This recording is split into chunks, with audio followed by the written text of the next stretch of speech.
Welcome to Hochoka Podcast. Hello, Makļa, and welcome to Hochoka here at the center of St. Joseph's Indian School's campus. I'm Scott Wooster, today's Hochoka host.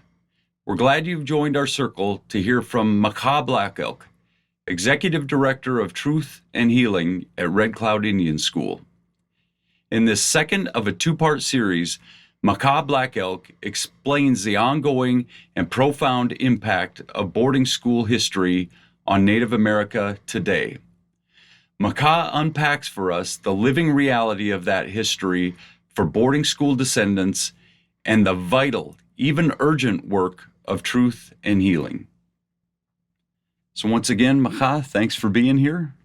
It was good to have you in Hochoka. Thank you. Good to be here. So you talk about this history, the indigenous history, the Lakota history, being sort of a family history for indigenous people. Say more about what you mean by that, please. Yeah, thank you. So it's one thing to think about this history in sort of an abstract way. It's another to sort of really take the time and recognize that every single indigenous person in this country has either direct experience of the boarding schools themselves, if they're elders today, or are descendants of people who were direct experiencers of the boarding school system. There's almost no indigenous person who is not directly connected to this history.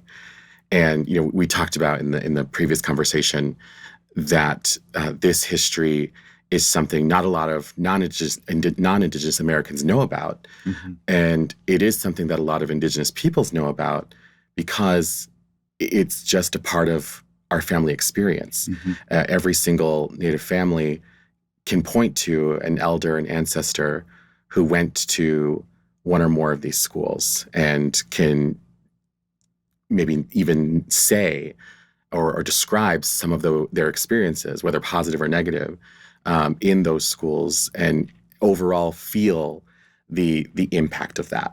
So how does this history still impact Indigenous people today?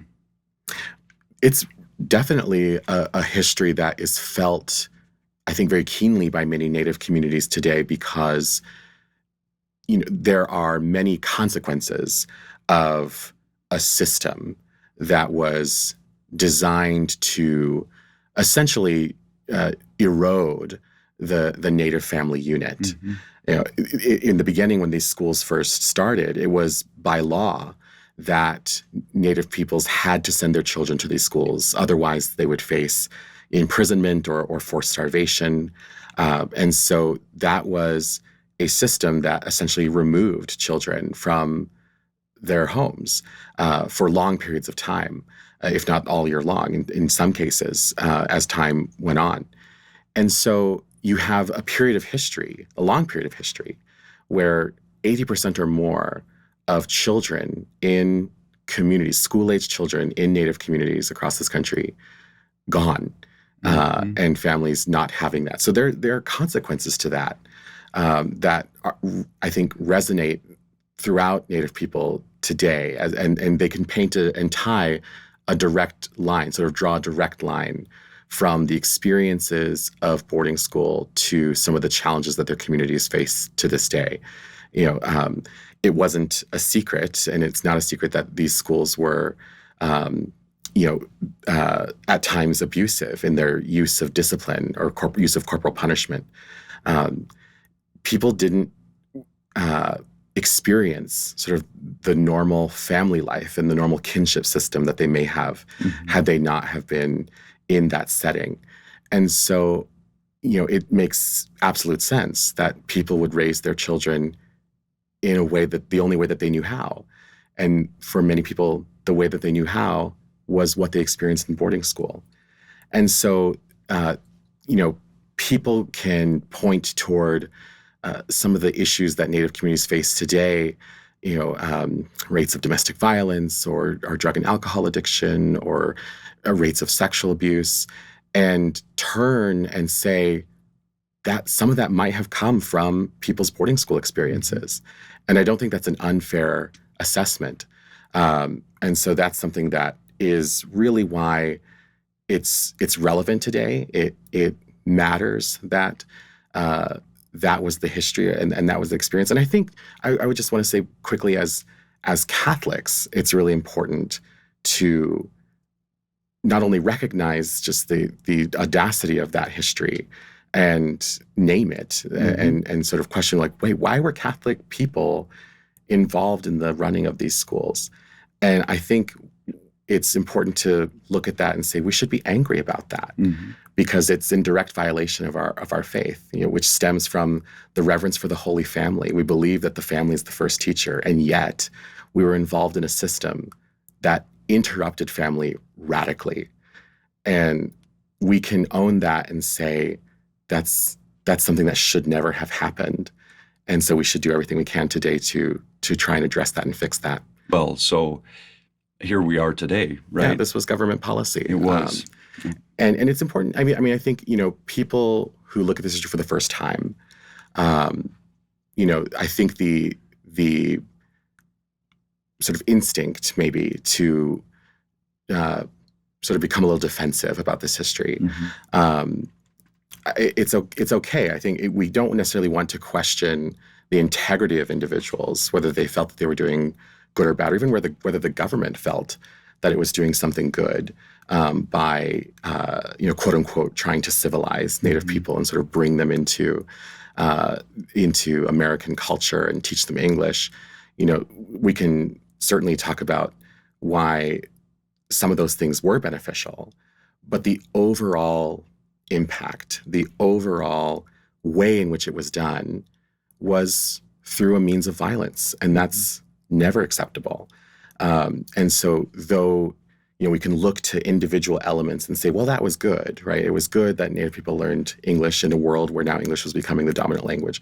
It was good that Native kids were learning the academic subjects and now able to sort of launch themselves into modern careers, right? Like, yes, we can point to those things and point to those things as inherently good, but the system overall was rooted in sort of a racist and undignified system that didn't offer Indigenous peoples their agency in navigating that themselves, and entering into that accord and that compact themselves. Right. And so that's how I think, just for people who are, wondering, wait, how do I make sense of this history when it seemed like some of these things were good? Yeah. I think it's just important to recognize that two things can be true at the same time.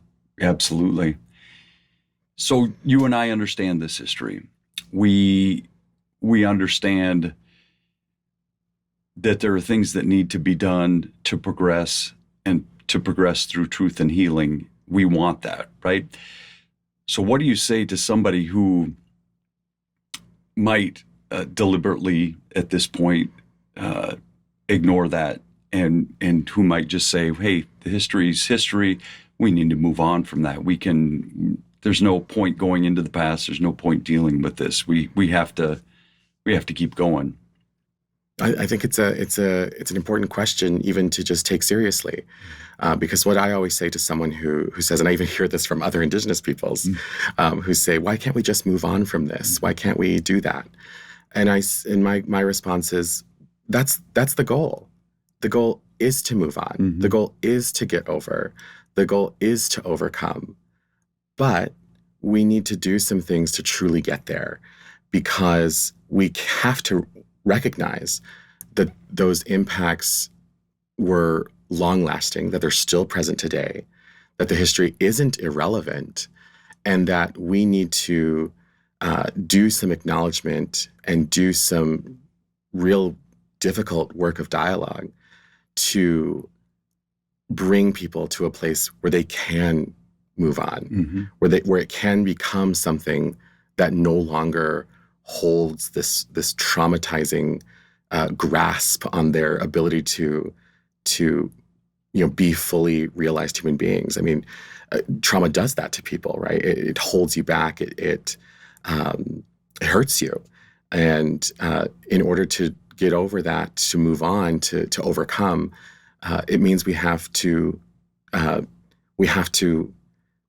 heal the wound. The worst thing you can do for a wound is leave it alone. It becomes infected. So that means we have to do some cleaning, we have to do some dressing, and we have to give it the attention and respect that it deserves. So while that I understand that feeling of wanting to just move on, I think it's important to recognize that's the goal for everyone, and it just means we have to do some things to get there. Right. And I like the way you answered that quite a bit, because the question of why can't we just move on is a harsh question. It really is. It can be seen in that way. And the way you answered it, I think this is the style that I appreciate about you, Makļa, is it was magnanimous, where you said we need to understand the question that's being asked and deal with that. What I'm hearing you say is not in a combative way, but in a way that tries to understand the question, tries to come up with an answer, and then tries to move forward, being able to see where we need to go without causing a further rupture between folks who started out not understanding each other in the first place. Absolutely. If you could ask everybody to do just one thing to advance truth and healing, what would that be for you? Well, I'd ask them to do many things, but if we're going to boil it down to just one, it's really, really important that people take the time to learn about this history. There's still so much unknown for people, right? And you should get a more than just a rudimentary understanding of this history, and you should ask yourselves, what happened to, I mean, I'm sure you have listeners from all over the country, right? Like, people need to be able to ask themselves and be able to answer, what happened to the Native peoples where I currently live, right? Do I even know who the Native peoples are where I currently live? Like, whose land am I on, who once lived here? And what happened to them? What's their history with these boarding schools? And where am I even connected to that in the space that I live, right? In the space that I occupy. I think it's important to even just begin there, begin by learning and understanding that history yourself. And then I think there's a responsibility to share that. And so it's about learning and sharing that with others, because the first hurdle to any, I think, effort at healing is overcoming ignorance. And so we have to take the time to tell this story, educate others, bring people up to speed on, why this history matters and why it should be shared and told, in order to get to that place where we can, quote unquote, do something about it. Right. Absolutely. And I think before you can learn something, you have to bring an open mind to the opportunity to learn as well. And as I look at you and the work that you're doing, and having spent a little time with you here, I feel really good about what you bring to us and what you bring to this project of truth and healing, an open mind, open heart, or good chante. And I look forward to some good things coming out of this. So I appreciate having you here again, Makļa, in Hochoka. Yeah, thank you for having me. It's great to share. Absolutely. And we thank all of you for joining us here in Hochoka at the center of St. Joseph's Indian Schools campus, where we talk about issues central to Native American education today. Until the next time, stay centered.